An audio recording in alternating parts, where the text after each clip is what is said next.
Thank you and welcome to the show today. The topic this morning is Selma, Alabama. And so we have with us to talk about this great event that occurred quite recently in the celebration of the Voting Rights Act activity in Selma, Alabama in the 1960s. And of course, Minister Taylor, you've been with us on a number of occasions and you've given us excellent information. And I'm sure that most members of our audience know you by sight. But for those few who might not know you, let's have you, first of all, to give us some information about your background, your education, and some of your experiences during this first 6 minutes. And then after that, we'll have a commercial break, and then we'll come back and talk about Selma, because I think that it's personal to you, yes, because you have a personal relationship, yes, dealing with Selma. So, yes, let's do it from that perspective. Okay. Dr. Haney, I was born in Tuscaloosa, Alabama, 1955, and I am an alum of Selma University. Went to school there in Tuscaloosa, high school, elementary school, and also in Selma. When I went to school there, I worked in the Dallas County city and county schools. And we graduated from Selma University in 1980, went there in 1977, and I've learned a lot about Selma, side of Selma that a lot of people don't know. And one of the other things, Dr. Revis Mitchell, what he has done at Fisk University with the buildings named for the people who attended there, we have done the same thing at Selma University. We are telling the story of Selma through the minds of the educators who went to school at Selma University, because the movie did not tell this side of the story. And it's very important for people to know how Selma has influenced so many areas. President Lyndon B. Johnson said he compared Selma to Appomattox, Concord, and Lexington during the Civil War. And in Alabama today, there are 10 cities that are the most dangerous places to live.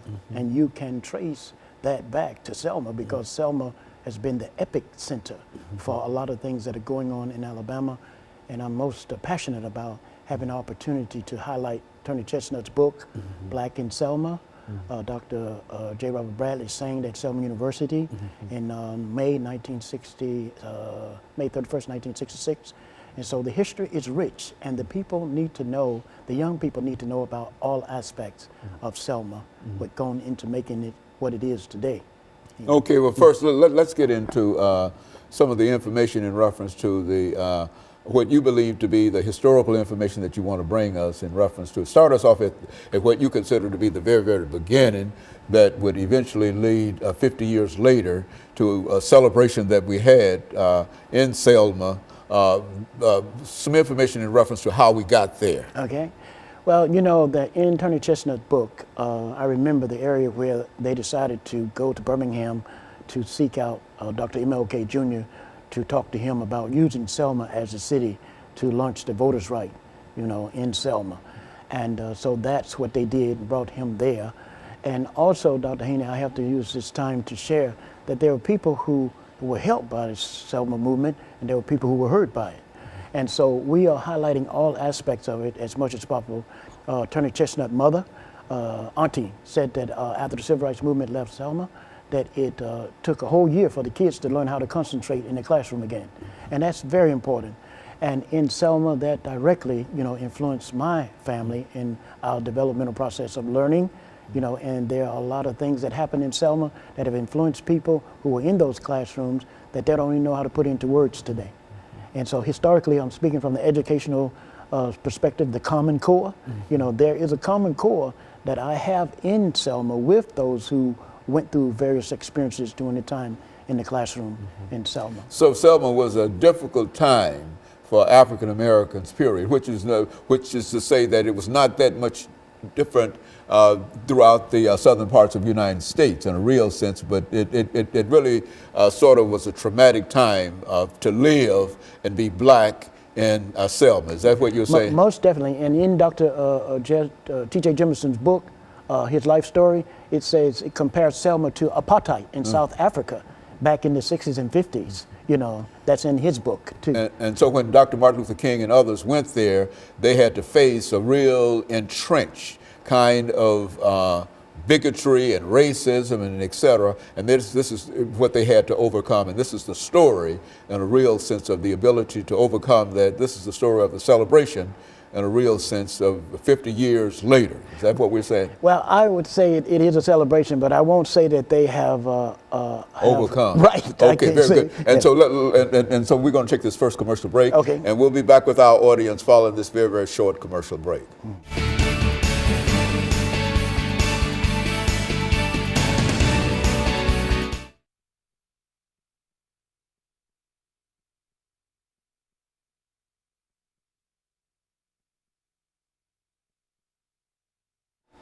Thank you and welcome back to the second segment of today.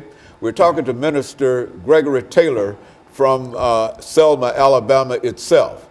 And Mr. Taylor has given us some excellent information in reference to his background, education, and some of his experiences. And now, Mr. Taylor, if you could give us some information in reference to Selma before the beginning of the Civil Rights Movement and bring us up to that period over the next 8 minutes. And then during that final 10 minutes, we'll get into the impact that it had and that brought all of these folks from all over the world to that little city at one time. And let's do it from that perspective. Okay. And Dr. Haney, I'm telling you Selma exactly the way it was told to me.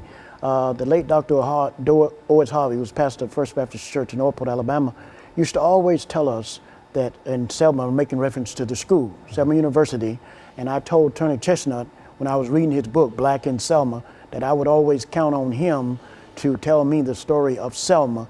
And his son, Terry Chestnut, now, and I are keeping that tradition going. But Dr. Harvey used to say the day would come when black people in Alabama would lead that school like never before. And to make reference to the point Dr. D.V. Jemison, who was the father of Dr. T.J. Jemison, was pastor of the Tabernacle Baptist Church at the time that the things were going on there in the 60s. And his son has duplicated his ministry in Baton Rouge, Louisiana. But I'm coming to where you are. In Selma, as a student at Selma University, we learned about the first classroom where the Civil Rights Movement left from Dinkins Memorial. There's 4 ministers who led the Civil Rights Movement out of the school into the streets. Dr. Bernard Lafayette was one of the ministers that was mentioned often in the Selma book, Black in Selma. And I've had the chance to talk to him about Selma. But there were opinions like Dr. Owens, who was president of the school.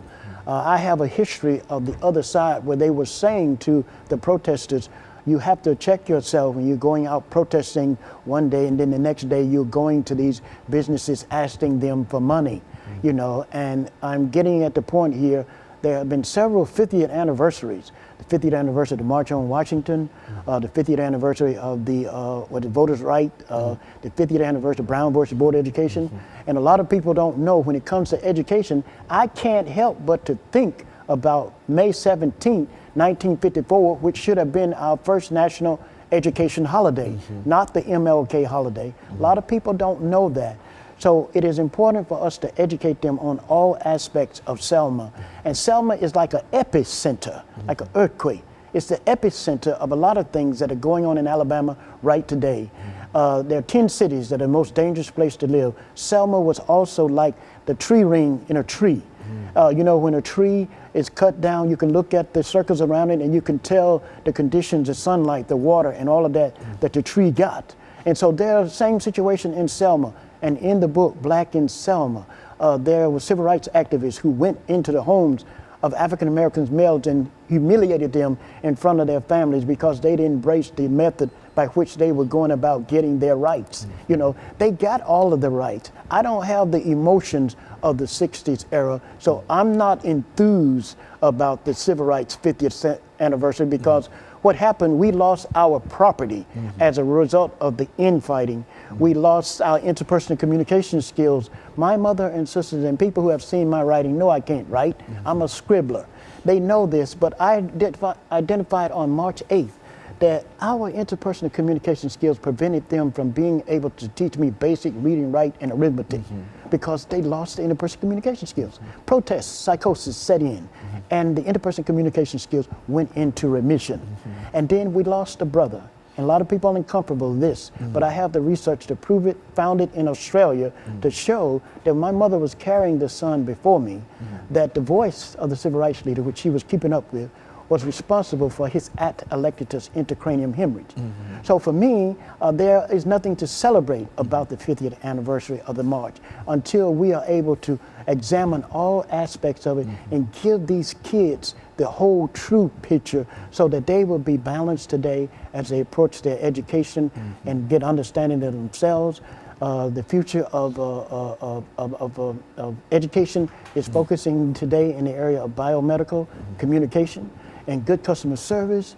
And I just think we also, as the coverage, I saw the coverage in one of the newspapers here, they have really covered Selma good. But this area that is left out, what do we do about that? You know, how do we show how that is connected to today? There's a common thread running from Tuscaloosa. And also, Dr. Haney, I went to Selma University against my mother and father's will. They did not want me to go there. But in 1992, on visiting Selma University, I found in the Selma University Chronicle an article by L. Wilkins, PhD, and she said, when the civil rights movement left Selma, it left a schism, it left a lack of spiritualness, a moral decay, and a confusion that affected the families, the schools, and the churches. And that's still in Selma today. And one of the oldest ministers, Dr. C.A. Lett, who died at 99 and 7 months old, told me that the spirit of Selma, the civil rights movement, moves from church to church in Selma like it's a whirlwind. This is a gentleman who lived there, saw 30 years before, 30 years doing, and 30 years after. That's right, that was his story, Dr. C.A. Lett. And at the end of his life, I was able to comfort him by getting him Dr. J. Robert Bradley's music to listen to. And Dr. Bradley, as I said earlier, sang there on May 31st, 1955. And his singing was being done in the college campuses to diffuse racial tension and create positive relationship among the races.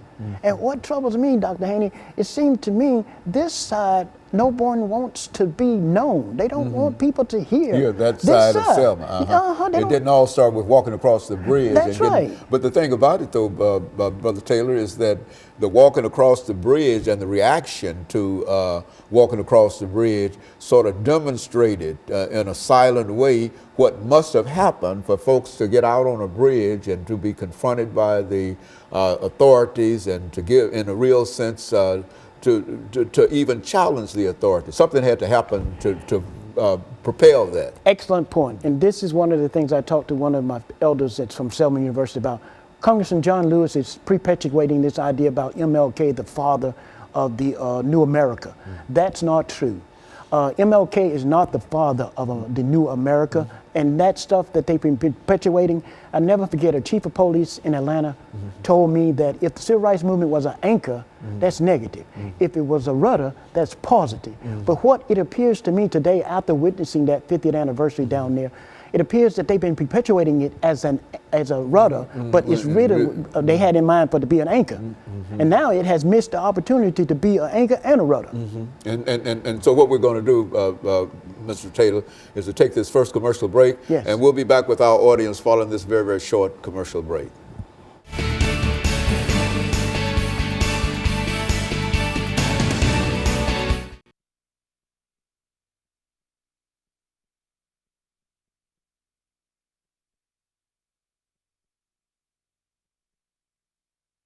Thank you and welcome back to the final segment of the show for today. We're talking to Minister Gregory Taylor. He's given us some information in reference to the early history of Selma, and as well as some additional information leading up to the celebration of the 50th anniversary, dealing with an activity leading toward black folks trying to vote to exercise the suffrage in Selma and throughout the state of Alabama. So let's pick up from that perspective. I mean, the real cause of the march was that Africans were denied the right, their 15th Amendment rights, and this is the way I understand it, denied their 15th Amendment right to vote. And so the protest was eventually led through the driving force of getting Africans into the ballot box. And so let's talk about it from that perspective. Okay.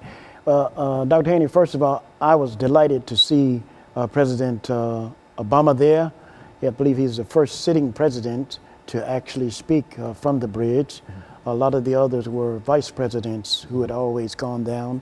And following that, I think Governor Hunt, not Brentley, but Riley, Governor Riley was one of the first governors, I believe, to walk with the people across the bridge.